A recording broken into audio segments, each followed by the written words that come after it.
अस्सलाम वालेकुम दोस्तों तारीख़ इंसानी में इंसानी समाज मरहलावार तरक्की करते हुए आज जिस मकाम तक पहुंचा है वहां उसे पहुंचने में हज़ारों साल का सफ़र तय करना पड़ा। खौफनाक रवायात और अकायद की आग से गुज़रना पड़ा। अभी इंसान ने वक्त के साथ अभी आगे बढ़ना है। आज हमारी गुफ्तगू उन खौफनाक सज़ाओं के बारे में है जिसे कलीसा और दूसरे मजहबी अनासर आम इंसान को देते थे।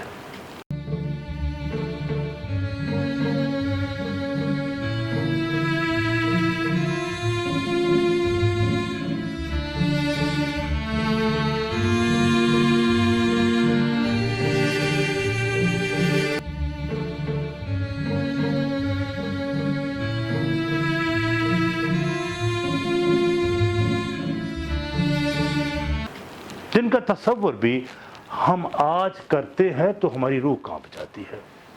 दोस्तों, यूरोप में दूसरी ताउन की बीमारी जो 1344 में फूटी और तकरीबन 2 करोड़ से ज़्यादा अफराद इसका लुक़मा अजल बने और शहरों के शहर बस्तियां वीरानगियों और वहशत का मंजर पेश कर रही थीं और इस कदर लाशें थीं जिनको ठिकाने लगाने में कोई महफूज न था।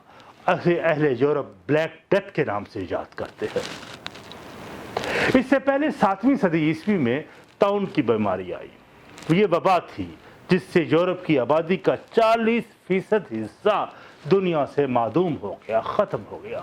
और दूसरी बार भी ये वबा ऐसी आई जहां बड़ी तादाद में आबादी का सफाया हुआ, जिसकी वजह से रोशन ख्याल मुसलमान मुअर्रखीन और मुहक्किकीन ने ये, जिनमें उमर इब्न मुज़फ़्फ़र इब्न वर्दी और तकीउद्दीन अहमद अल-मुकर्रज़ी ने मंगोलों की तरफ से लाई जाने वाली इसको बीमारी गर्दाना। लेकिन अहले यूरोप उस वक्त जहालत और ज़ईफ़ुल इत्क़ादी में इस कदर डूबे हुए थे, वो किसी भी मसले का हल साइंटिफिक बुनियादों पर या और किसी और अंदाज से ढूंढने की कोशिश न करते, बल्कि उसको मज़हब के पाये में ढूंढने की कोशिश करते और किसी भी तरह भी साइंसी बुनियाद पर तहकीक को अपने लिए शजर ममनू समझते थे।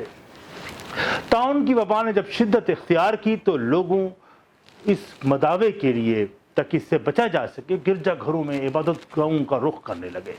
पादरी और मजहबी तबका अवाम से अपीलें करने लगे कि वो खुदा से गिड़गड़ा कर आहुजारियों से अपने गुनाहों की और अपनी माफ़िया मांगने की तलकीन वो करते थे कि वो उनसे माफ़ी मांगे कि अल्लाह उनसे नाराज़ है।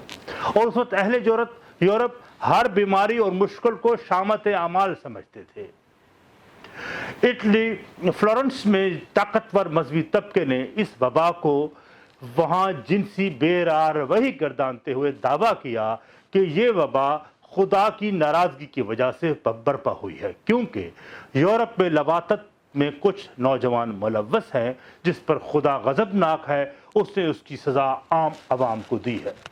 क्योंकि उन्होंने इस गुनाह पर अवाम ने चश्म पोशी की है और इस बीमारी से निजात लवातत की इल्लत में मुलव्वस लोगों को निशान इबरत बना देने से मुमकिन है। अहले यूरोप को जब अपनी मजहबी हलकों से इस वबा की वजह मालूम हुई तो उन्होंने लवातत में मुलव्वस अनासर को तलाश करना शुरू कर दिया। तो उन्हें एक 15 साल नौजवान डी जोन जोहानाई मिला जिसके फ्लोरेंस के बहुत से लोगों से जिनसी ताल्लुकात थे और उसे ही खुदा का गज़ब का मौजब फिर करार दे दिया गया। इटली की जो मजहबी अदालत थी जिसका नाम था प्रोडीमिया, ये कोर्ट थी।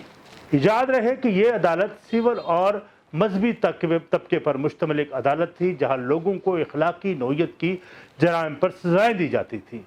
यूं जोहानी को सरेआम सज़ा देने का फ़ैसला हुआ और फ़ैसला भी यकीनन रवायात से हटकर था और अज़ियतनाक भी। जोहानी को सरेआम अवाम में लाया गया जिसमें लोगों की कसीर तादाद मौजूद थी। अवाम अपने प्यारों की मौत का ज़िम्मेदार जोहानी को ठहराते हुए उन पर उंगलियां उठा रहे थे। अवाम की आंखों से गज़ब की चिंगारियां भड़कती हुई साफ नज़र आ रही थीं क्योंकि उसकी इस बेशर्मी ने फ्लोरेंस के लोगों को मौत का अजाब दिया था। बहरहाल उसे वहां लाकर उसको कपड़े उतारे गए और उसको बरहना किया गया।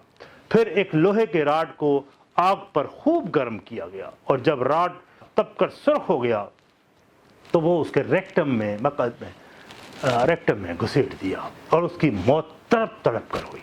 منظر یقینی اذیت ناک تھا۔ اس کے بعد پوپ نے خدا سے اس کے غضب کی معافی مانگی اور لوگوں نے بھی اپنی کوتاہیوں پر گڑ گڑاتے رہے۔ لوگ ان لوگوں کی تلاش کرتے نظر آئے جن پہ لواطت کا ہلکا سا بھی شک تھا۔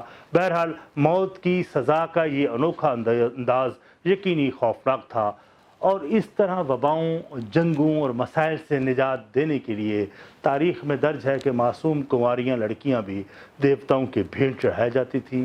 ہندوؤں میں تو بلی کرنے کا رواج تو عام تھا۔ بہرحال آج ہمیں یہ بہت باتیں عجیب لگتی ہیں، لیکن آج بھی اپنے زلزلوں اور دیگر وبائیں جب ہم پر وارد ہوتی ہے تو اس کو ہماری شامت اعمال، ہمارے گناہوں کا شامت اعمال سمجھا جاتا ہے اور گڑ گڑا کے دعائیں مانگنے کا کہا جاتا ہے کہ اللہ کے غضب سے ہم محفوظ رہیں۔ بہرحال یہ ایک علیحدہ بحث ہے، لیکن بہرحال میرا آج کا مقصد یہ تھا کہ آپ کو ایک آج سے 700 سال پہلے جو انداز تھا اس دور میں کہ کس انداز سے لوگ ضعیف الاعتقادی کا شکار تھے، اس کے مقابلے میں مسلمان جو لوگ تھے جو اندرس سے خصوصاً جن کا تعلق تھا وہ روشن خیال تھے، ان میں تحقیق کا مادہ بھی موجود تھا، جذبہ بھی موجود تھا، وہ ہر ایک چیز کو تحقیق کی عمل سے پرکھ لیا کرتے تھے۔ بہرحال آج کے لیے میں آپ سے اجازت چاہوں گا، آئندہ کسی اور ویڈیو کے ساتھ کسی اور ٹاپک پہ ہم گفتگو کریں گے۔ بس شکریہ۔